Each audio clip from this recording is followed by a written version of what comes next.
Well, hey there! We dive back in time and into the oceans over 500 million years ago, just, because we can.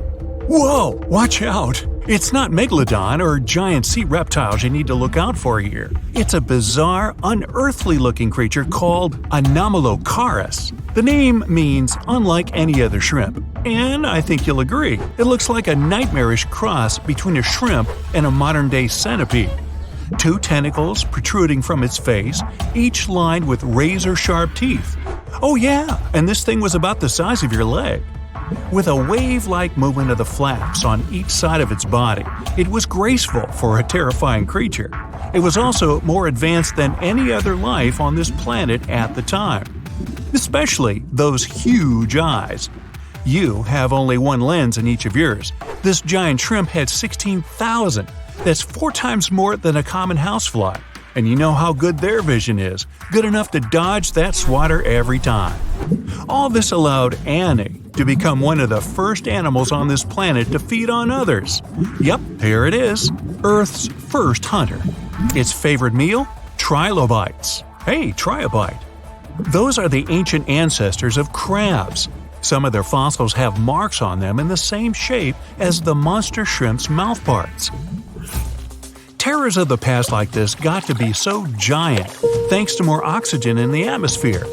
A perfect example of this, Meganeuropsis. Imagine a dragonfly. Now make it as big as a cat, and with a wingspan longer than your arm.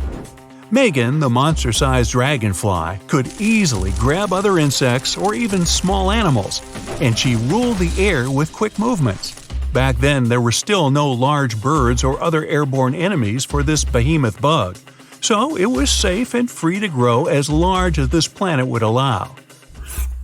Piranhas of the past were also jumbo-sized. Mega Piranha was about 3 times the size of the river terrors we have today.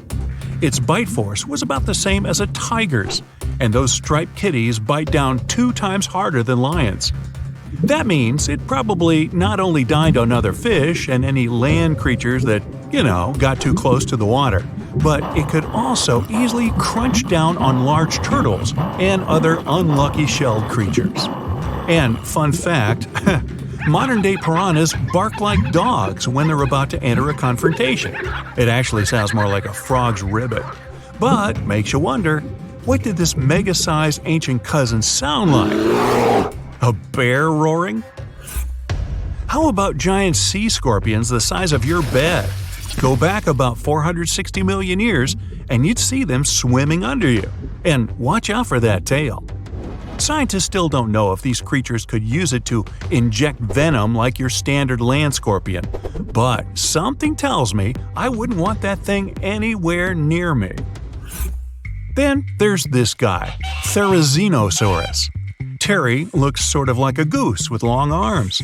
Oh, and did I mention this goose dino is about 2 stories tall and longer than a bus? Yow! Its arms make the T-Rexes look even more bite-sized, each 8 feet long, almost triple the length of T-Rexes. And on the end, razor-sharp claws the size of your whole arm. Now, don't worry about those lengthy claws too much, though. Terry probably used them to cut through giant termite nests. So, this huge reptilian goose was more interested in eating bugs and plants. Another mega monster for you, Megatherium. The giant ground sloth could look a giraffe straight in the eye and weighed as much as a hippo. It moved mainly on its hind legs and used its massive tail as support. He had huge paws with colossal knife-sized claws. The sloth could use them to defend itself from enemies and to bend tree branches in search of food. But the biggest danger to the giant ground sloth wasn't dinosaurs or saber-toothed tigers, it was our own species. Yep, humans showed up just in time to meet this fellow, and to, eat him up. Titanoboa was a terrifying 50-foot snake, as long as the great Megalodon itself. It was also more than 2 times heavier than the heavyweight champion among snakes today, the green anaconda. Crocodiles were a regular on this serpent's menu.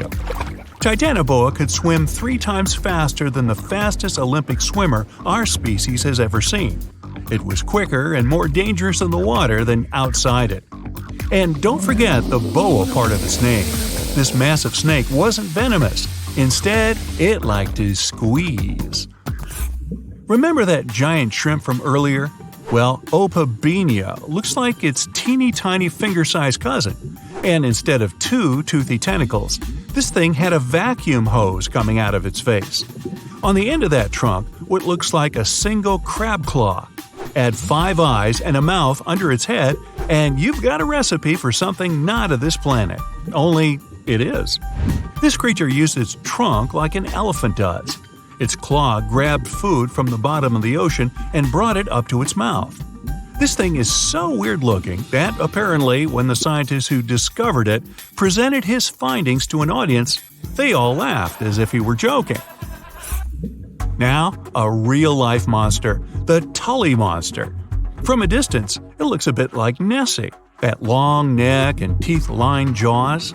But get closer, and you'll see it's more like a long nose with a mouth attached at the end, like a mosquito.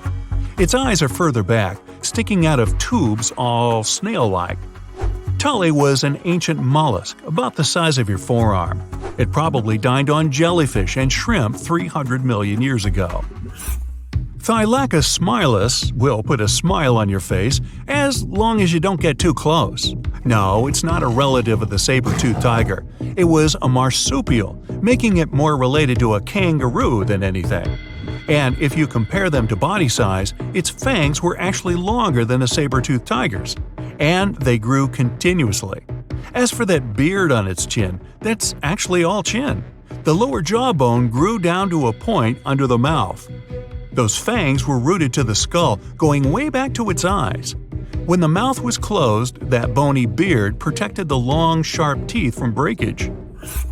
Stagannapolis, not to be confused with Minneapolis, might look like a big crocodile with a squished-in snout, but it was mostly harmless. Its small head and very few teeth meant the reptile didn't have much to work with when protecting itself. That's what all those armored scales were for, and no need for huge fangs or long rows of razor-sharp teeth when you're a plant eater. That beak-like tip on its nose allowed the stag to dig up plants. So, really, this reptile was more like a 10-foot scaly pig than a croc. Basilosaurus was a type of ancient whale that lived on our planet about 45 million years ago.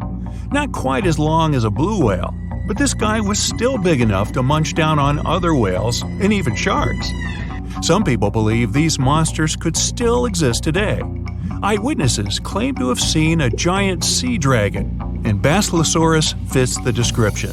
Plus, 90% of our oceans are unexplored. There's plenty of space to hide a sea monster. But scientists haven't found any fossils of this ancient whale younger than 3.7 million years. So, this myth is busted. Stegosaurus is one of the most recognizable dinosaurs that ever lived. It can easily be distinguished by those huge spikes on its tail and the bony plates on its back. It was twice as long as a giraffe and nearly 5 times heavier. But compared to its body size, it had the world's smallest brain. It was no larger than a dog's. Peligornis had the largest wingspan of any bird ever discovered. It was twice the size of the largest bird today, the wandering albatross.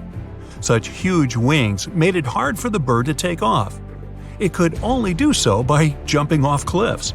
And when it finally spread its wings, this giant could only go about 40 miles per hour. The fastest bird today can reach speeds 5 times that.